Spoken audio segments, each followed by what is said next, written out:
میں بلا کسی تعامل اور بلا کسی دیر کیے میں ملتمس ہوں محترمہ پروفیسر حلیمہ سعدیہ صاحبہ سے ملٹی میڈیا پر یہ اپنا خصوصی لیکچر جو ہے جوانوں کو پیروں کا استاد کر پیش کریں گی. محترمہ پروفیسر حلیمہ سعدیہ ماہر اقبالیات، ماہر تعلیم، ماہر علم الکلام. بہت شکریہ. بسم اللہ الرحمن الرحیم.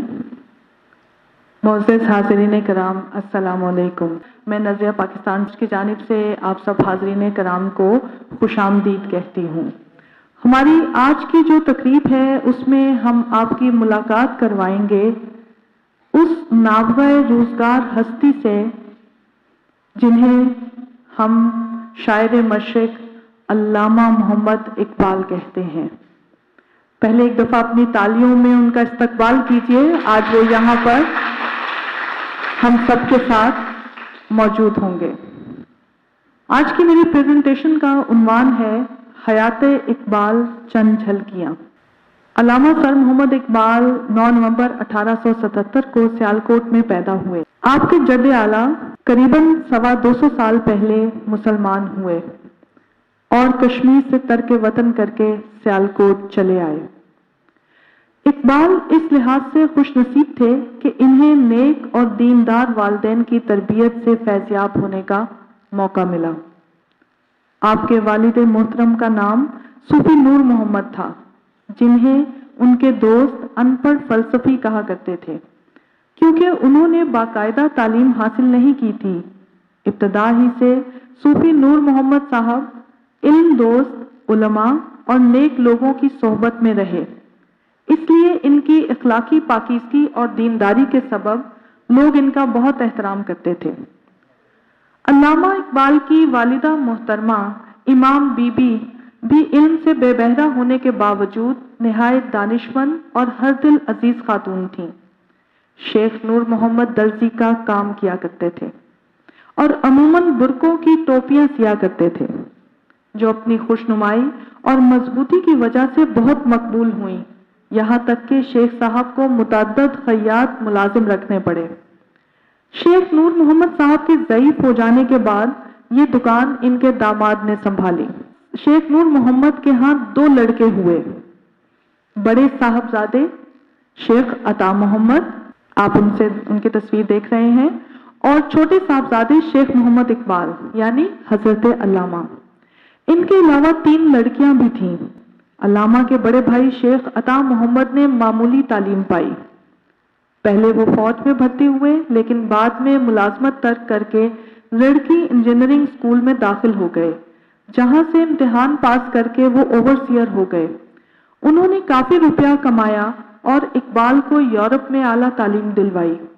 علامہ اقبال نے متعدد مقامات پر اپنے والد کے فیض تربیت کا اعتراف کیا ہے. اسی طرح وہ اپنے بڑے بھائی کے بھی بے حد مداح اور فریفتہ تھے. اگرچہ بعد میں ایسے مقامات زندگی بھی آئے کہ علامہ محمد اقبال نے شیخ عطا محمد کے نظریاتی مسلک سے اختلافات بھی کیے لیکن حضرت علامہ ان کی محبت اور احسانات کی وجہ سے ہمیشہ ان کا احترام کرتے رہے.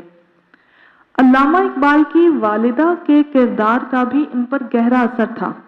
والدہ محترمہ کے انتقال پر اقبال نے جو دردناک مرثیہ لکھا ہے اس میں ماں کی تربیت کا اعتراف انتہائی تشکر اور ممنونیت سے کیا ہے.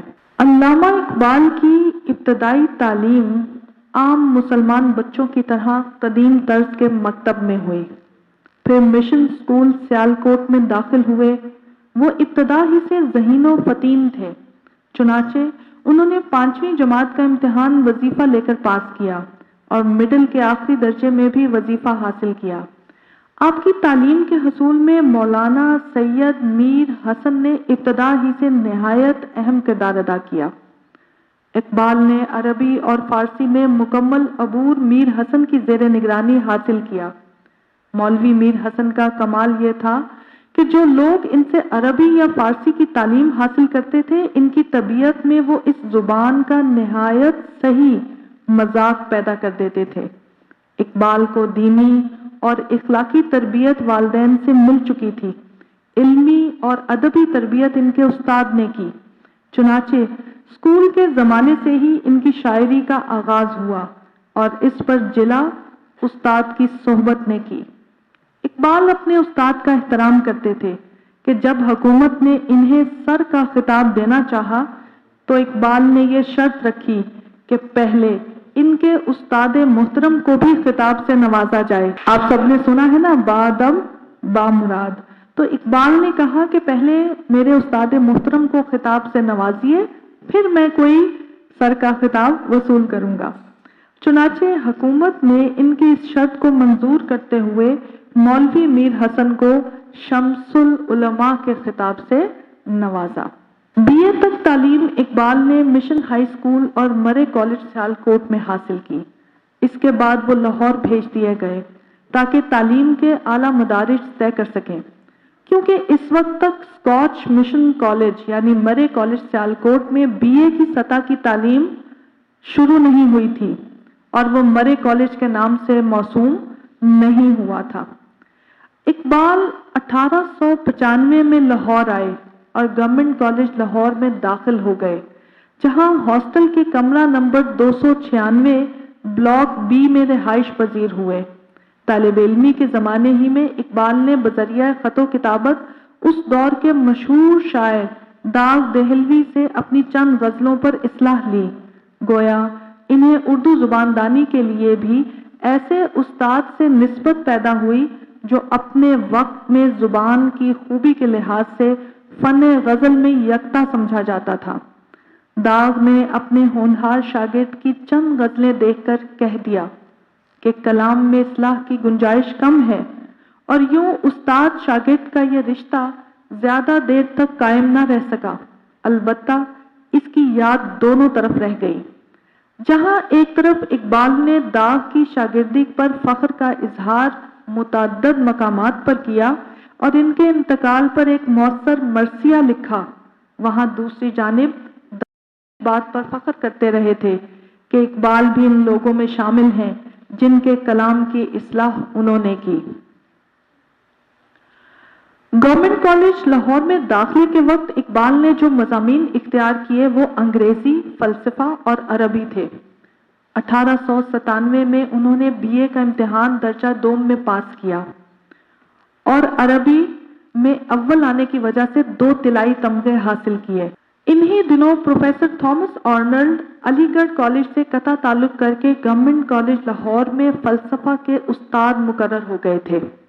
ایک تو اقبال کا اپنا رجحان فلسفہ کی جانب تھا اور دوسرے انہیں پروفیسر آرنلڈ جیسے نامور فلسفی استاد کی شاگردی کا موقع ملا۔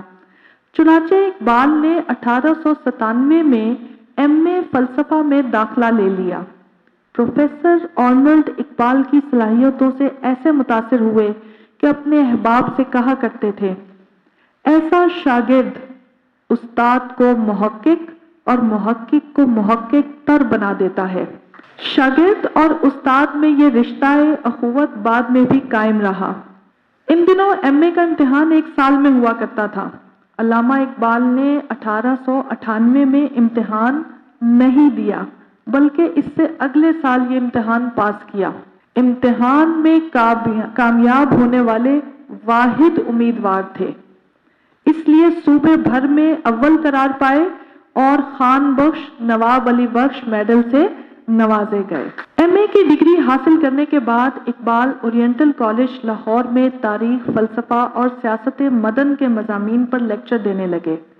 پھر اقبال گورنمنٹ کالج لاہور میں ایڈیشنل پروفیسر اور اسسٹنٹ پروفیسر مقرر ہوئے۔ اسی زمانہ میں انہوں نے معاشیات پر ایک اردو کتاب بعنوان علم الاقتصاد تحریر کی۔ یعنی ہم سمجھتے ہیں نا کہ اقبال کی پہلی کتاب جو ہے وہ شاعری کی ہے، نہیں، اکنامکس کی ہے۔ علم الاقتصاد، اکانومی پر سب سے پہلے بات کی تھی انہوں نے۔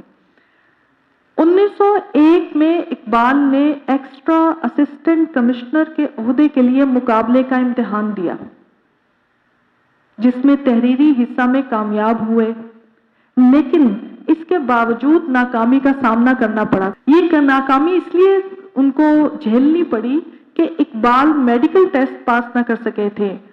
بچپن ہی سے ان کی ایک آنکھ پتھر کی تھی اور قانون جو تھا ہندوستان کا وہ میڈیکل ٹیسٹ میں پاس نہ کرنے کی مجبوری لیے ہوئے تھا، اس لیے اقبال تحریری امتحان میں ٹاپ کرنے کے باوجود میڈیکل ایشوز پر ایکسٹرا اسسٹنٹ کمشنر نہیں بن سکے.